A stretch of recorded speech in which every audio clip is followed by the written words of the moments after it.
Gumising kasama ang mga bagong-bagong mga balita. Gumising kasama ang mga bagong-bagong impormasyon. Hahataw na, aarangkada na. Kaya tayo na. Dahil buhay na ang mga dugo ng mga taong maagang gumising. Isisigaw na ang sigaw ng sambayanan. DWIZ Pinoy Gising. Kasama ang opisyal na gisingero ng bayan. Gising ang kahit na sino. Kasama si Drew Nasino. Live sa DWIZ Radio, DWIZ News FM Regional Stations. Live din sa Facebook at YouTube. Panoorin din ang live sa Aliw 23. Tayo na. Aba, umaga na. DWIZ Pinoy Gising. Pinoy Gising! Isa po magandang umaga Luzon, Visayas, Mindanao, Mega Manila, sa buong bansa, sa buong mundo. Ngayon pong araw na ito ng Martes. Ngayon po ay Marso 12 na taong 2024. Silipin na po natin, alamin na po natin ang mga nambubulabog at mga nagigising na headlines. Pinoy Gising! Panibagong katiting na oil price rollback, umarangkada na. Presyo ng bigas inaasang bababa pa ayon sa Department of Agriculture. Ramadan nagsimula na ngayong araw. Comelec at Miro Systems ng South Korea lumagda na ng kontrata para sa 2025 automated midterm elections. Pastor Apollo Kibuloy pinadadalo na rin sa pagdinig sa Kamara. At petisyon ng Now Telecom laban sa NTC nakatenga pa umano sa Court of Appeals. Kasama ang opisyal na gisingero ng bayan. Gising ang kahit na sino. Kasama si Drew Nasino. DWIZ Pinoy Gising. Pinoy Gising! Po'y nakatutok dito pa rin siyempre na may todong lakas DWIC 882 sa Tele Channel 23 ngayon pong araw na ito ng Martes, Marso 12 taong 2024. Sa oras na 4 na sandali makalipas na ang ikapat ng morning, silipin na po natin, alamin na po natin ang detalye ng mga balita. Pinoy Gising! Good news, sumarangkada na ang panibagong rollback sa presyo ng mga produktong petrolyo. Katiting na rollback sa presyo ng mga produktong petrolyo. Ayon sa mga kumpanya ng langis, 50 sentimos ang bawas presyo sa kada litro ng gasolina, habang 25 sentimos sa kada litro ng diesel at 30 sentimos sa kada litro ng kerosene. Buena manong nagpatupad ng rollback ang kumpanyang Clean Fuel kaninang alas 12:01 ng hating gabi, habang magkakaroon din ng kalintulad na price adjustment ang Petrogas, PTT Philippines, Unioil, maging yung Petron at Shell at iba pa pong mga oil companies mamayang alas 6 ng umaga. Ipinaliwanag naman ni Energy Assistant Director o Deputy Director Rodela Romero, ito'y dahil sa irregular na taas-baba ng demand sa China at Estados Unidos at ang inaasahang patuloy na pag-akyat ng supply ng langis sa mga bansang hindi miyembro ng Organization of Petroleum Exporting Countries. Pinoy Gising! Samantala ay pagbabawal na simula sa Abril 15 ang mga e-bikes, e-trikes at mga tricycles sa mga pangunahing kalsada sa Metro Manila. Ayon sa MMDA, epektibo ang pagbabawal sa Ross Boulevard, Taft Avenue, SLEX o South Luzon Expressway, Shaw Boulevard, Ortigas Avenue at Magsaysay Boulevard at sa Aurora Boulevard. Hindi pa rin papayagan ang pagdaan ng mga nasabing sasakyan sa Quezon Avenue, Commonwealth Avenue, A. Bonifacio, Rizal Ave, Del Pan, Marcos Highway at MacArthur Highway, maging sa Recto, sa Quirino Ave, Araneta Ave, EDSA, Katipunan, Carlos Garcia o CP Garcia, yan po yung C5, South Southeast Metro Manila Expressway. Saan ba yun? At Elliptical Road at sa Mindanao Avenue. Pinoy Gising! Sa iba pa rin paksa ng mga balita, inaasahang bababa pa ang presyo ng bigas sa susunod na linggo. Ito ang inanunsyo ni Agriculture Assistant Secretary at Spokesman Arnel de Mesa. Sabay ng nagpapatuloy na anihan o harvest season. Para naman sa grupong samang industriya ng agrikultura o SINAG, posible pang bumaba hanggang 45 pesos ang kada kilo ng bigas. Ipinaliwanag ni SINAG Chairman Rosendo So na malaking pondo ang naibigay sa mga magsasaka sa ilalim ng administrasyon ni Pangulong Bongbong Marcos gaya ng fertilizer subsidy at tariff collection na umabot sa 22.7 billion pesos. Pinoy Gising! Dalawa pang opisyal ng National Food Authority ang sinuspinde ng Office of the Ombudsman dahil sa pagkakadawit sa bigas scam. Kabilang sa mga pinatawa ng suspensyon ang itinalagang officer in charge na si administrator ng NFA na si Piolito Santos at ang acting department manager for operations and coordination na si Jonathan Iazon. At tatandaan noong nakaraang linggo lamang ng italaga bilang OIC Santos matapos masuspindi nga si Administrator Roderico Bioco at 138 iba pang opisyal dahil sa sinasabing pagbebenta ng libu-libong toneladang bigas, yung buffer stock ko na bigas, sa ilang piling traders sa paluging presyo. Samantala nagbabalik naman bilang administrator ng NFA o IC po, si Agriculture Secretary Francisco Chu Laurel Jr. habang si Director for Larry Lacson naman ang magsisilbing officer in charge Deputy Administrator ng ahensya. Pinoy Gising!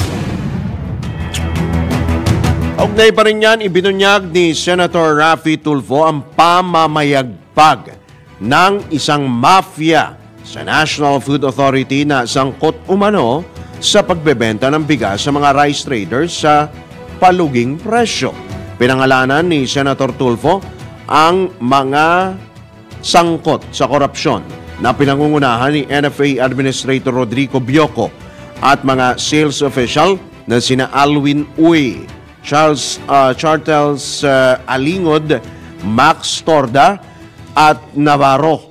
Iginit ng mababatas na modus ng grupo na bumili ng palay sa mababang presyo na 24 pesos at may dagdag may tubo, 2 piso pong subsidy mula sa local government unit bilang bahagi ng Palay Marketing Assistance Program for legislators and local government units.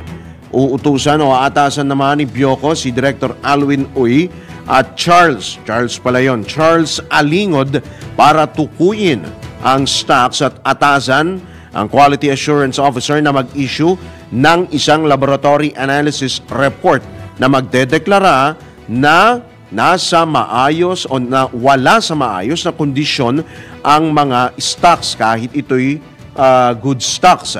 At tatandang sinuspinde ng Office of the Ombudsman ang 139 na opisyal ng NFA dahil sa pagbebenta ng 150,000 sako ng bigas sa mga negosyante kahit na walang approval ng NFA Council at walang bidding. Pinoy Gising! Therefore, 141 opisyal na po ng NFA ang sinuspinde.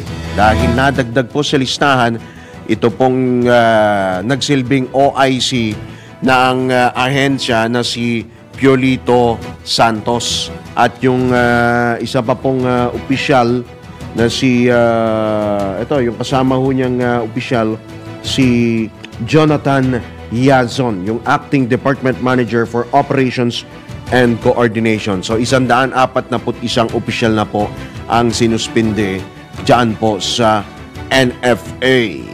Pinoy Gising!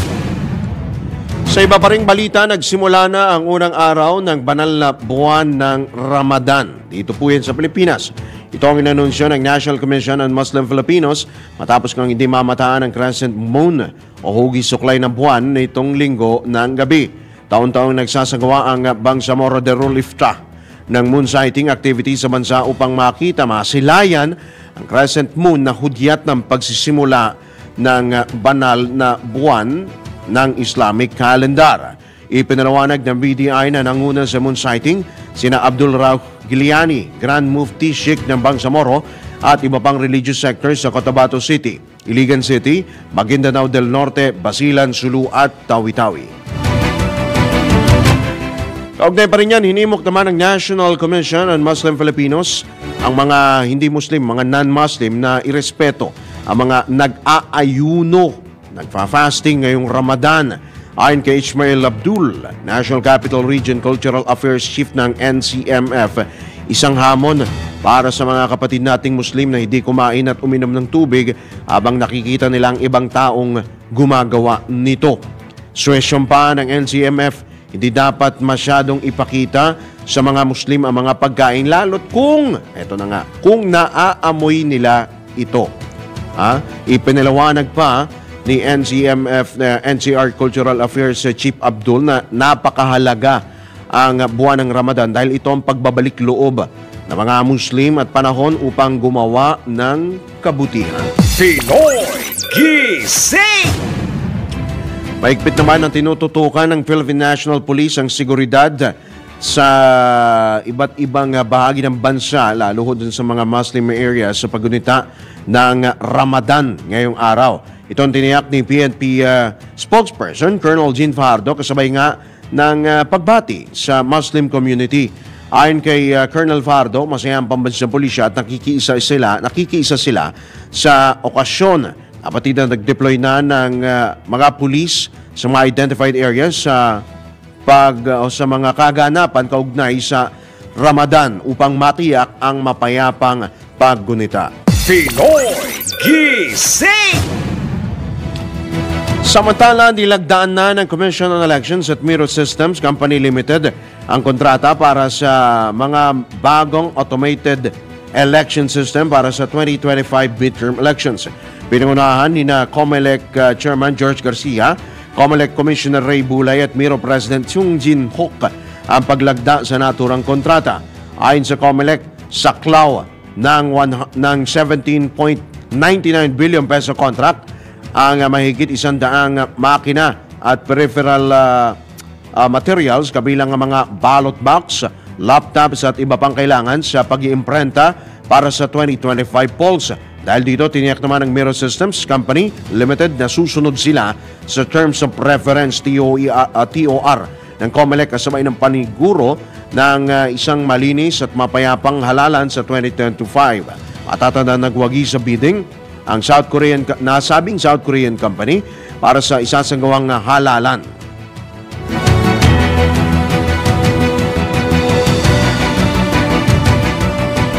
We wanted absolute transparency in as far as in the conduct of our election, more particularly as far as your system and machine is concerned.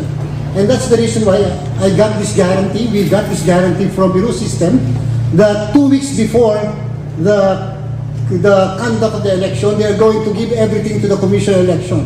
And it's now up to the COMELEC to do whatever we wanted to do with our system. Yan po ang tinig ni COMELEC Chairman George Garcia. Pinoy Gising! Sa iba pa rin balita, dapat igalang ni Kingdom of Jesus Christ founder Pastor Apollo Kibuloy ang legislative process ng Kamara o ng Kongreso. Ito ang iginit ni House Deputy Speaker David J.J. Suarez kasunod ng paggigiit ng kampo ni Pastor Kibuloy na huwag dumalo sa pagdinig sa Kamara kaugnay sa mga sinasabing paglabag sa prangkisa ng Sunshine Media Network International o SMNI. Ayon kay Congressman Suarez, pinadadalo lamang si Kibuloy upang linawin ang mga isyu sa prangkisa ng SMNI. Idinagdag pa ng mamabatas na walang dapat ikatakot ang nasabing religious leader at iba pang opisyal ng nasabing TV network dahil Papakainin pa sila ng masarap sa committee hearing basta't sagutin lamang ang mga tanong sa kanila. Pinoy Gising! Tila tinalo pa ni Kingdom of Jesus Christ founder o KOJC Pastor Apollo Kibuloy ang 10 utos ng Diyos. Ito naman ang patutsada ni Senador Risa Ontiveros sa harap ng sinasabing 17 kondisyon ni Pastor Kibuloy sa pagharap sa investigasyon ng Committee on Women sa mga issue ng pang-aabuso ng nasabing religious leader. Ayon kay Senator Ontiveros, ngayon pa lamang pinapaharap sa investigasyon ng religious leader pero nagpataw agad ng mga kondisyon. Kahit paano niya sinasabi nitong appointed son of God, si Kibuloy ay hindi babaliin ng Senado ang rules at procedures. Pinanawagan naman ng mababatas na magpakita na lamang si Kibuloy at magbigay ng pahayag laban sa mga ibinibintang sa kanya. Pinoy Gising! Aminado naman si dating Pangulong Rodrigo Duterte na voluntaryo niyang pinamahalaan ang mga ari-arian ng Kingdom of Jesus Christ Foundation. Ipinalawanag ni dating Pangulong Digong ito'y dahil distracted ngayon si Pastor Apollo Kibuloy na siyang nagtatag ng KOJC. Idinagdag pa ng dating alkalde ng Davao City na mas pinili siya ng religious leader na pamahalaan ang mga ari-arian ng KOJC dahil sa kanilang pagkakaibigan. Naharap ngayon si Kibuloy sa mga kasong sex trafficking, fraud, conspiracy at back cash smuggling sa Amerika. Pina-contempt din sa Senado ang religious leader dahil sa hindi nito pagsipot sa mga pagdinig kaugnay sa mga alegasyon ng sexual abuse, human trafficking at iba pang mga kaso laban sa kanya. Pinoy Gising! Sa oras na 18 sandali makalipas ang ika-4 ng morning, dako tayo sa ilang mga pag-uulat mula sa labas ng impilan. DWIZ Patrol Report. Pagiging makabayan ng mga Pinoy hindi umanong maapektuhan kung matutuloy ang charter change sa edukasyon ayon sa isang kongresista. Alamin natin kung sino ang nagsabi niyan mula kay Patrol 11 Tina Nolasco. Walang dapat ikapangamba na maapektuhan ang pagiging makabayan ng mga Pilipino sa kaning payagan ang dayong edukasyon sa bansa na kabilang sa isinusulong na Economic Charter Change o CHACHA. Itong tiniyak ni One Rider Party List Representative Rog Gutierrez matapos lumabas sa ikanasang Octa Research Survey na 77% ng mga Pilipino ang handang lumaban sa kaning atakihan ng Pilipinas ng mga dayuhang kaaway. Ayon kay Gutierrez, sa kabila kasi ng mga ulat na destabilisasyon, panawagang hiwalay ang Mindanao sa Pilipinas at nagpapatuloy na agawan sa teritoryo, ay masisilayan pa rin niya ang pagiging makabayan ng Pilipino na makikita sa resulta ng nasabing survey. Matatandaang ikinasa ang naturang survey noong December 10 hanggang 14, 2023 sa pamamagitan ng face-to-face interview sa 1,200 Pilipino na nasa 18 years old pataas mula sa Luzon, Visayas, Mindanao at NCR. Ito si Patrol 11 Tina Nolasco para sa impilang may todong lakas DWIZ, nagbabalita ng tama, naglilingkod ng tama. Samantala dahil sa mataas na satisfaction rating at trust ratings sa AFP Chief, pinapurihan ng taong bayan. Ang detalye naman buhat kay Patrol 17 Jopel Peleño. Nagpaabot ng pasasalamat sa taong bayan si AFP Chief of Staff General Romeo Bronner Jr. dahil sa mataas na tiwalang ibinigay sa sandatahang lakas ng Pilipinas. Ginawa ng AFP Chief ang pagpapasalamat makaraang umabot sa 86% ang satisfaction rating at 87% naman ang kanilang trust rating para sa ika-4 na quarter ng taon base sa isinagawang survey ng tugon ng masa ng Octa Research. Payag ni General Bronner na pagkilala ang survey results sa ginagawang pagpupunyagi at pagiging matapat sa tungkulin ng lahat ng sundalo, airman, sailor at marines. Hinikayat naman ni General Bronner ang mga opisyal, tauhan at civilian employee ng militar na panatilihin ang mga ginagawang pagsisikap para sa bansa at patuloy na magkaisa at maging profesional sa lahat ng panahon. Maigpit pa na bilin ng AFP Chief sa lahat ng sundalo na huwag sirain ang mataas na tiwalang ito ng mga Pilipino. Ito si Patrol 17 Chopel Peleño. Para sa impilang may totong lakas, DWIZ, nagbabalita ng tama, naglilingkod ng tama. Sa iba pa balita, panukalang magtatatag sa aral program lusot na sa second reading sa mababang kapulungan ng Kongreso. Nagbabalik si Patrol 11 Tina Nolasco. Aprobado na sa ikalawang pagbasa ng mababang kapulungan ng Kongreso ang panukalang House Bill 8210 na layong bumuo at pondohan ang Academic Recovery and Accessible Learning o ARAL program. Ayon kay House Committee on Basic Education and Culture Chairman Roman Romulo, layo ng naturang isinusulong na programa na mapalakas ang edukasyon sa bansa at masolusyonan ang mga kakulangan o problema sa basic education sa pamagitan ng National Academic Intervention Program. Punto ng kongresista, ang mga nakaraang resulta ng Program for International Student Assessment o PISA at iba pang ulat o mga pag-aaral ay nagpapakita ng kasalukuyang kalagayan at mga hamon sa sektor ng edukasyon na pinalala ng COVID-19 pandemic. Oras sa maisabatas, pag-itiyak ng mambabatas, magkakaroon ng mga mag-aaral ng essential learning competencies pagdating sa reading, math at science sa pamagitan ng tutors na maaatasan para sa programa. Ito si Patrol 11, Tina Nolasco para sa impilang may todong lakas DWIZ, nagbabalita ng tama, naglilingkod ng tama. Samantala, Senate of Ceremony ni Pangulong Marcos, pinangunahan ni AFP Chief General Romeo Browner. Ang babalik si Patrol 17 Chopel Peleño. Pinangunahan ni AFP Chief of Staff General Romeo Browner Jr. ang send-off ceremony para kay Pangulong Ferdinand Marcos Jr. sa Villamor Air Base sa Pasay City.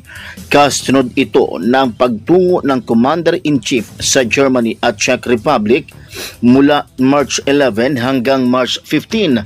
Layo ng pagbisita ng Pangulo na mapalakas ang bilateral relations at kooperasyon ng Pilipinas sa dalawang bansa. Present din sa send-off ceremony sina Philippine Air Force Commanding General Lieutenant General Stephen Pareño, Philippine Navy Flag Officer in Command Vice Admiral Toribio Adasi Jr., Philippine Army Commanding General Lieutenant General Roy Galido at Philippine National Police Chief Police General Benomin Acorda Jr. Ito si Patrol 17 Chopel Peleño para sa impilang may todong lakas DWIZ, nagbabalita ng tama, naglilingkod ng tama.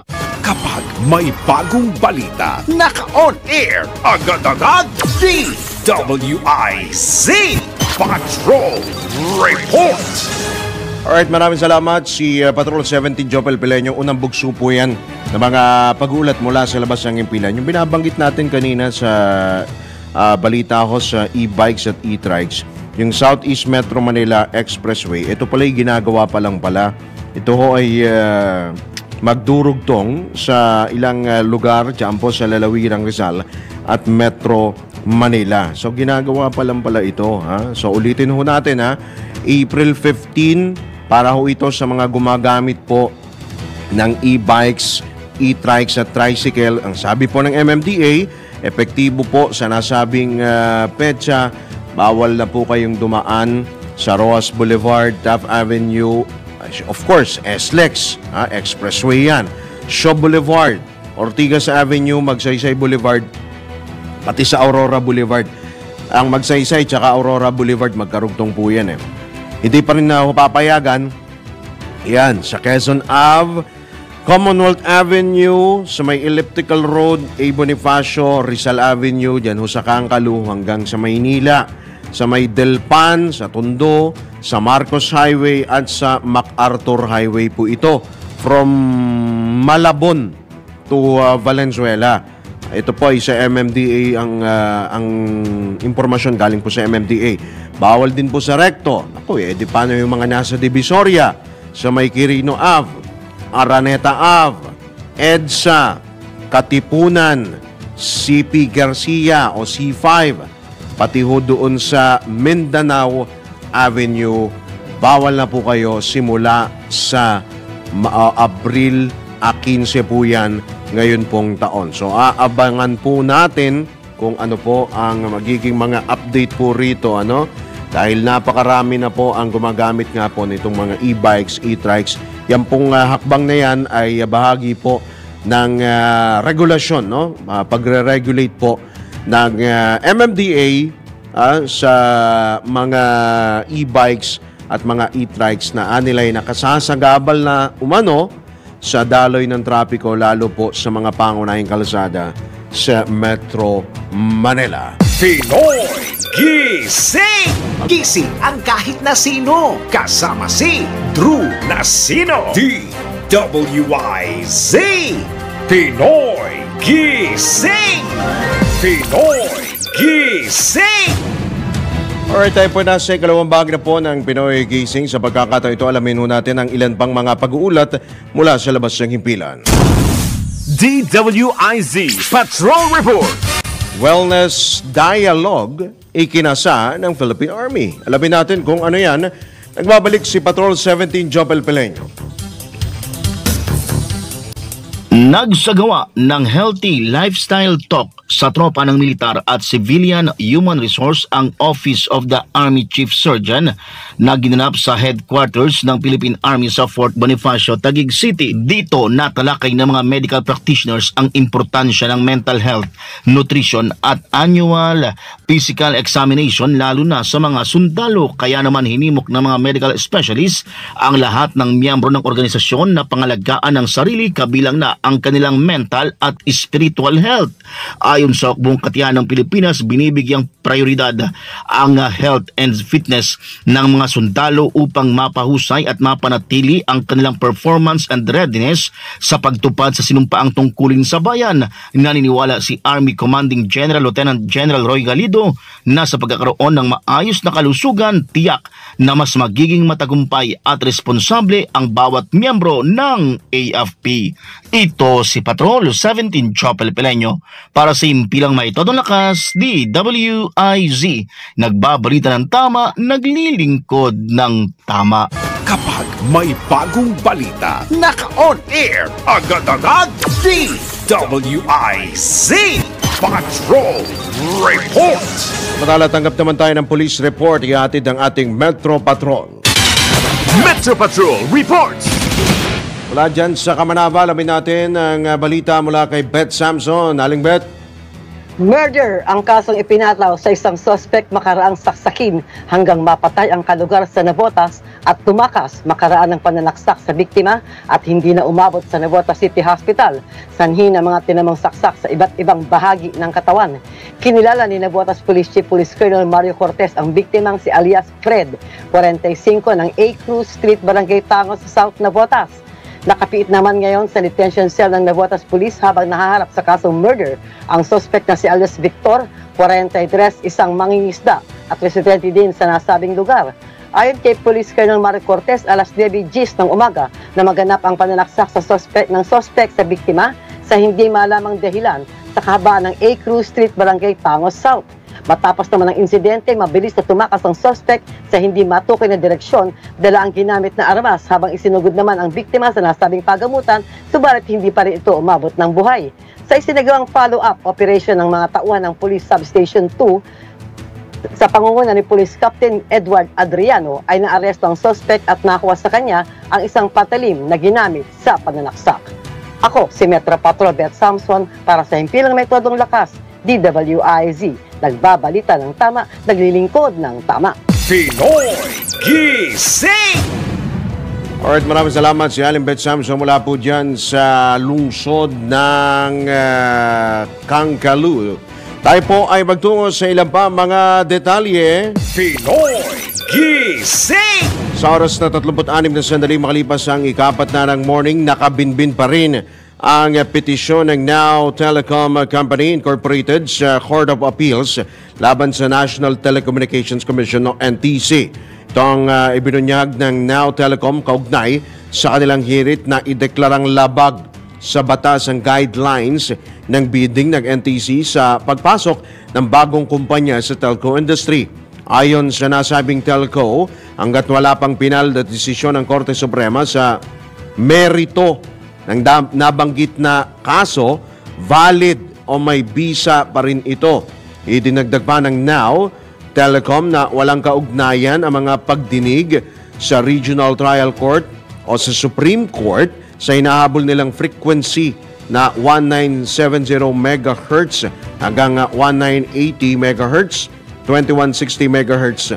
At iginit din ng kumpanya na bahagi ng automatic approval na inisyu ng Anti-Red Tape Authority noong March 1, 2021 ang mga nabanggit ng frequency. Matapos nga tumalima ang NTC sa ruling ng ARTA na i-renew o ibalik ang kanilang license to operate. Pinoy Gising! Tayo naman po ay tumanggap ng pag-uulat mula sa probinsya. Ronda Probinsya. Kaatid yan mula Bicolandia ni Melvin Machado. Upang matiyak na may sapat na kaalaman ng mga estudyante sa elementary at high school pagdating sa pagresponde sa mga aksidente sa loob ng paaralan, sa bahay at sa kanilang komunidad ay patuloy na isinasagawa ang Basic Life Support Seminar ng Pamahalang Lungsod ng Naga sa mga paaralan. Ang grupong ng Naga City Community First Responders Program Management Office ang nanguna sa pagtuturo sa mga estudyante ng Del Rosario Elementary School ng iba't ibang emergency response skills na magagamit din nila sa kanilang service training program. Suportado naman ng mga school officials ang naturang programa na magagamit umano ng mga estudyante sa panahon ng emerhensya o kalamidad. Samantala, ang Basic Life Support Training Program ay nakapaloob sa isang ordinansang pinagtibay ng Sangguniang Panglunsod ng Naga. Ito ang Ronda Patrol, Melvin Machado para sa Impilang May Todong Lakas, DWIZ. Nagbabalita ng tama, naglilingkod ng tama. Pinoy Gising! Sa iba pang balita, maghahain si dating Senador Laila de Lima ng mosyon upang ibasura ang mga nalalabi pa niyang kaso kaugnay sa iligal na droga sa Muntinlupa City. Dumalo rin sa pagdinig si de Lima sa Muntinlupa Regional Trial Court Branch 206 sa Case 17-167 na inihain laban sa kanya sa ilalim ng administrasyon ni dating Pangulong Rodrigo Duterte. Inakusahan ng dating kalihim ng Department of Justice, dating Bureau of Corrections Director Franklin Bucayo, Ronnie Dayan, Jonel Sanchez at Jose Adrian Dera ng conspiracy sa illegal drug trade. Kaugnay ito sa paggamit ng mga inmates o mga bilanggo sa New Bilibid Prison para magbenta ng droga sa pamamagitan ng cellphone at iba pang electronic devices. Pinoy Gising! Samantala, tinututukan na ni Senator Amy Marcos ang term extension ng mga bagong halal na opisyal ng barangay. Ayon kay Senator Marcos, luging-lugi ang mga kapitan, kagawad at SK official dahil kauupo pa lamang nila sa posisyon noong Oktubre 2023 at matatapos agad ang termino sa Disyembre 2025. Tiniyak ng Presidential Sister na chairperson ng Senate Committee on Electoral Reforms na patuloy siyang naghahanap ng paraan upang palawigin ang termino ng mga nasabing opisyal. Hassle din aniya para sa COMELEC na dalawang halalan ang gagawin sa susunod na taon at masyado rin itong magastos para sa gobyerno. Partikular na tinutukoy ng mambabatas ay ang automated national at local elections sa 2025 at ang manual polls para sa mga barangay kapitan, kagawad at sangguniang kabataan officials. Bukod dito, ipinunto ni Super Ate na mahihirapan ang mga barangay official na tapusin ang kanilang mga programa at proyekto kung maikli lamang ang panahon ng kanilang panunungkulan. Pinoy Gising! Inaasang makalalabas na ng ospital ngayong araw si dating First Lady Imelda Marcos. Ito ayon kay Senator Amy Marcos, kasabay ng pagtiyak na maganda na ang kondisyon ng kanyang ina at wala na rin itong lagnat. Gayunman, mananatili anyang positibo sa pneumonia ang dating unang ginang. Nagpasalamat naman si Senator Marcos sa mga nagdasal para sa mabilis na paggaling ng kanyang ina. At tatanda noong nakarang linggo nang isugod sa pagamutan ang 94 anyos na ina ni Senator Marcos at ina ni Pangulong Bongbong Marcos dahil sa pneumonia. Pinoy Gising! Update naman sa El Nino phenomenon, 78 probinsya ang maapektuhan ng El Nino phenomenon simula ngayong buwan hanggang Mayo. Ito ang inanunsyo ni Task Force El Nino Assistant Secretary at spokesman Joey Villarama. Anya, inaasahan ding mararamdaman ang mas matinding epekto ng El Nino sa mga susunod pang buwan. Kung ito batay sa pinakuling tala ng Pag-asa, 50 lalawigan ang nakararanas na ng epekto ng nasabing weather phenomenon. 24 na lalawigan naman ang tinamaan na ng tagtuyot. Pinoy Gising! Kaugnay niya, sumampa na sa 1.2 billion pesos ang halaga ng pinsala ng El Nino phenomenon sa sektor ng agrikultura simula Enero. Batay sa ulat ng NDRRMC, apektado ng tagtuyot ang mahigit 29,400 magsasaka. Dahil sa mga pinsala sa agrikultura, kabilang po sa mga damage sa paghahayupan, ay mga alaga pong hayop, high value crops, mga palayan, maisan at mahigit 26,000 ektaryang sakahan. Patuloy naman ang pag-ayuda ng gobyerno. Kabilang na nga ang pagpapaabot at kung saan nagpaabot na rin ng 360 million pesos na halaga ng tulong ang Department of Agriculture at 42 million pesos naman mula sa Philippine Crop Insurance Corporation. Pinoy Gising! Kahit na sino, kasama si Drew Nasino. DWIZ Pinoy Gising! Pinoy Gising! Alright, tayo po nasa unibag na po ng Pinoy Gising sa pagpapatuloy pa rin po ng ilang pang mga balita. Pinoy Gising! Nagbabala ang Department of Health sa publiko laban sa heat stroke at diarrhea sa gitna nga ng nararanasang epekto ng El Nino phenomenon sa bansa. Ayon kay Health Secretary Ted Herbosa, dapat maghanap ng masisilungan at magpalamig ang mga nagtatrabaho sa ilalim ng tirik na araw. Ipinaliwanag ni Secretary Herbosa na ito'y upang maiwasan ang dehydration na posibleng humantong sa heat exhaustion at heat stroke. Nagpaalala rin ang kalihim na sa publiko na uminom ng maraming tubig at sabay babala sa paglaganap ng diarrhea sa mainit na panahon dahil mabilis masira ang mga pagkain tuwing mataas po, lalo kapag mataas po ang temperatura. Pinoy Gising! Tiniyak naman ng Department of Health na mananatiling operational ang mga ospital sa buong bansa. Ayon kay Health Secretary Ted Herbosa, nakalatag na ang mga contingency plans ng iba't ibang pagamutan sa bansa. Ito'y sa kabila na rin ang banta sa posibleng pagkaantala sa supply ng tubig at kuryente dulot ng El Nino phenomenon. Kaugnay nito, nakikipagtulungan na rin ang DOH sa mga healthcare facilities sa kanilang kahandaan para sa gitna ng tumitinding epekto ng El Nino. Pinoy Gising!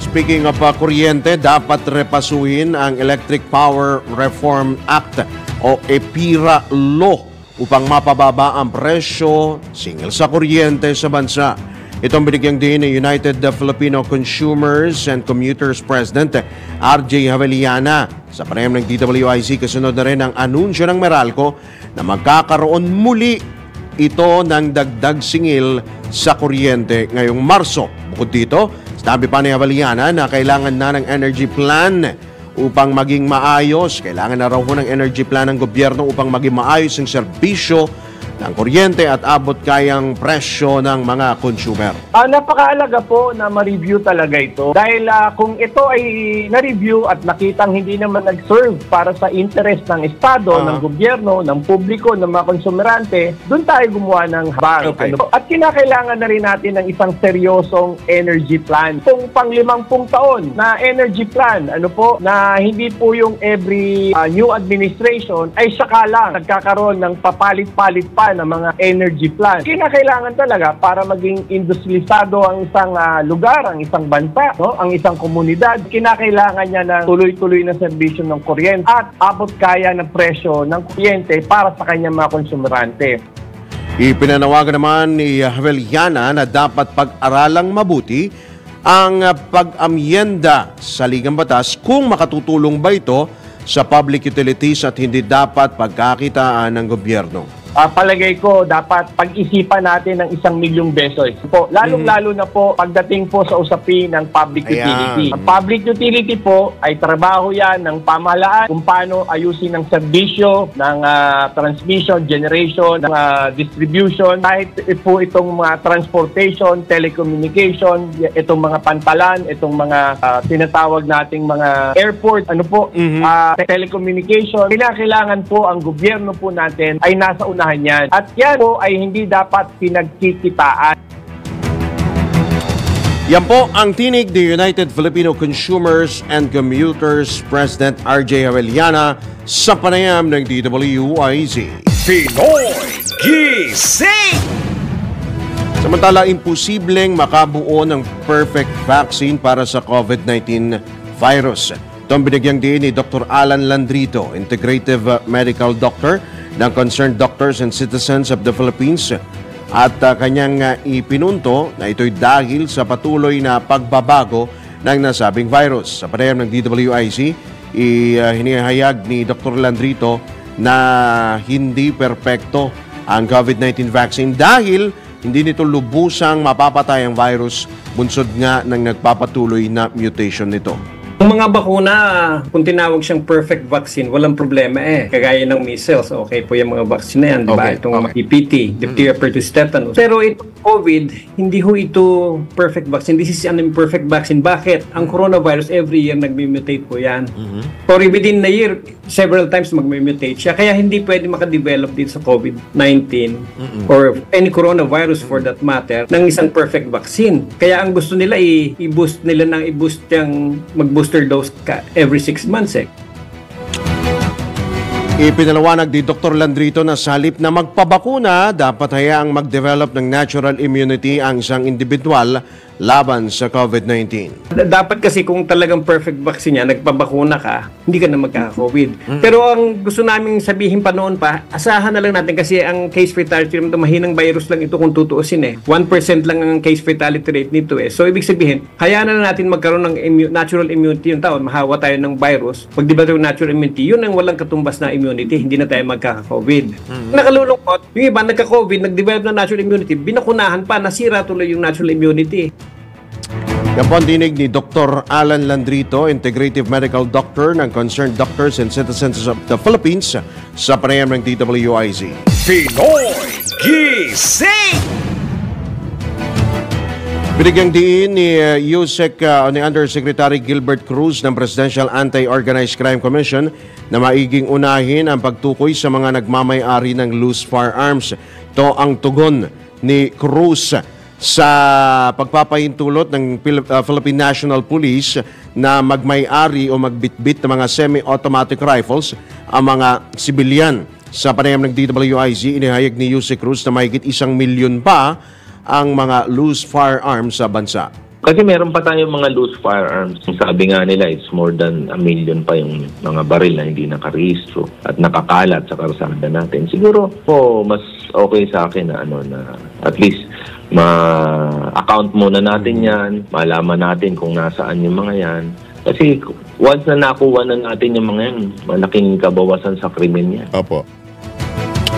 Sabi naman ni Yusek Cruz na dapat na rin tugisin ang mga individual na may hawak nitong mga sinasabi pong mga armas na ito, mga loose firearms, kapag sila'y tumangging magparehistro o iparehistro ang kanilang mga armas lalo na't mag-e-eleksyon.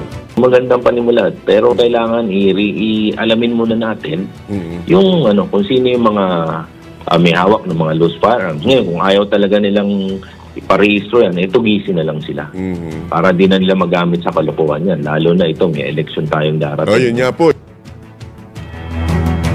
Yan po ang tinig ni Pau CC Undersecretary Gilbert Cruz sa panayam ng DWIC. Pinoy Gising! Samantala, dako tayo sa isa pang pag-ulat mula sa labas ng impilan. DWIZ Patrol Report.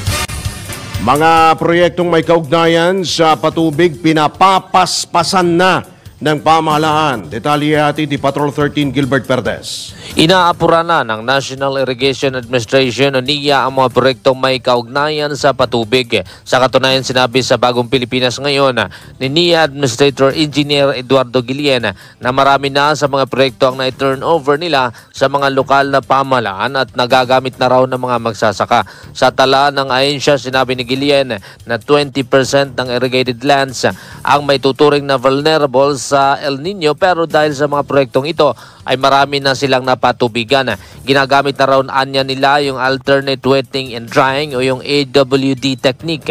Kaya minimal na lamang daw at kukunting taniman na lang ang tinamaan ng El Nino. Patrol 13, Gilbert Perdes, nagbabalita ng tama, naglilingkod ng tama. Kapag may bagong balita, naka-on air, agad-agad, DWIZ Patrol Report. At dahil po dyan, tayo po ay wala na pong oras. Tayo po ay sumasapit na sa ating pong pansamantalang pagpapaalam ngayon pong araw na ito ng Martes. Pero bago namin hukay bitawan, ay pasadaan po muna natin ang isa pong patama quote for today. Kung pagod ka na sa hamon ng buhay, alalahanin mong may mas pagod pa sa iyo na lumalaban ng patas. Sa makatuwid, huwag kang susuko. Huwag kang susuko sa mga laban at hamon ng buhay. Amen? So, wag ho kayong susuko. Pwede naman magpahinga, diba? Pero wag ho tayong susuko. Hindi ho tayo dapat magpatinag sa mga hamon ng buhay sapagkat meron po sa ating nakaalalay at nakagabay na hindi po nating nakikita. Yan po ay ang ating amang lumikha na nasa itaas. Alright! Tayo po ay pansamantala po nagpapaalam ngayon pong araw po ng March 12, ngayon pong unang araw ng buwan ng Ramadan 2024. Sa ngalan po ng buong tropa ng DWIC LU23, ito po yung lingkod, Drew Nasino, nagpapalitan ng tama, naglilingkod ng tama.